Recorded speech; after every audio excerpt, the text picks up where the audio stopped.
আপনি কি জানেন পৃথিবীতে কোন দেশগুলো বাল্টিক দেশ নামে পরিচিত? আর কেনই বা এই দেশগুলোর নাম বাল্টিক দেশ হলো? বাল্টিক দেশ কোনগুলো সেটা জানার জন্য ইউরোপের ম্যাপটা দেখুন। এখানে আপনি দেখতে পাচ্ছেন ইউরোপ মহাদেশ পৃথিবীর উত্তর গোলার্ধে অবস্থিত। আর এই ইউরোপের উত্তর অংশে রয়েছে বাল্টিক সাগর। আপনি কি জানেন এই বাল্টিক সাগরের চারপাশে মোট কয়টি দেশ রয়েছে? উত্তর হলো মোট 9টি দেশ। অর্থাৎ বাল্টিক সাগরের তীরবর্তী এই 9টি দেশকে বলা হয় বাল্টিক অঞ্চলের দেশ। আচ্ছা বলুন তো, বাল্টিক দেশ আর বাল্টিক অঞ্চলের দেশ কি একই? না, তা নয়। একটু পার্থক্য আছে। এখানেই বেশিরভাগ মানুষ ভুল করে থাকেন।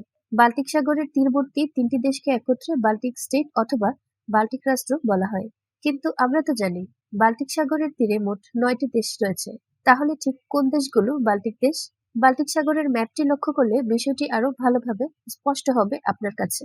এই যে দেখুন, এটি হচ্ছে বাল্টিক সাগর। এই বাল্টিক সাগরের চারপাশে আপনি কিছু দেশ দেখতে পাচ্ছেন। এখানে দেখুন, বাল্টিক সাগরের উত্তর দিকে রয়েছে ফিনল্যান্ড। ফিনল্যান্ডের পরেই বাল্টিক সাগরের পূর্বে এই অংশে রয়েছে রাশিয়া, যে দেশটি পৃথিবীর সর্ববৃহৎ দেশ। অর্থাৎ রাশিয়ার পশ্চিমে এই অংশে বাল্টিক সাগর রয়েছে। রাশিয়ার পর বাল্টিক সাগরের পূর্বেই 3টি দেশ দেখুন পাশাপাশি একসাথে রয়েছে।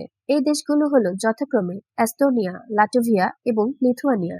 দেখুন, এরপরেই বাল্টিক সাগরের দক্ষিণে রয়েছে পোল্যান্ড, তার পাশে দক্ষিণ পশ্চিমে আছে জার্মানি, সাগরের পশ্চিম দিকে আছে ডেনমার্ক। আর এখানে দেখুন, সর্বশেষ যে দেশটি বাল্টিক সাগরের উত্তর পশ্চিম তীরে রয়েছে সেটি হলো সুইডেন।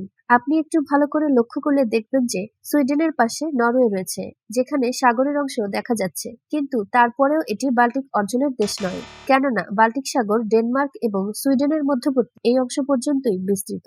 এরপর উত্তর সাগর শুরু হয়েছে। তাহলে এই যে 9টি দেশ আমরা পেলাম, এগুলো হচ্ছে বাল্টিক অঞ্চলের দেশ। আর বাল্টিক সাগরের পূর্বে যে 3টি দেশ একসাথে দেখতে পেলাম, এই 3টি দেশকেই মূলত একত্রে বলা হয় বাল্টিক স্টেট অথবা বাল্টিক রাষ্ট্র।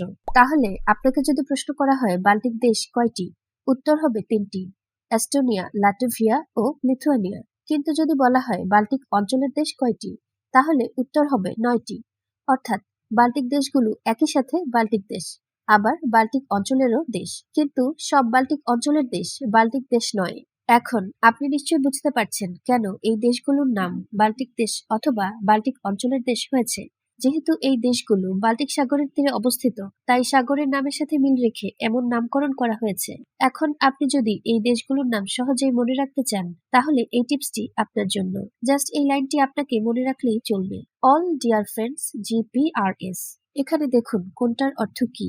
A for Estonia, L for Latvia, L for Lithuania, D for Denmark, friends for Finland, G for Germany, P for Poland, R for Russia, S for Sweden।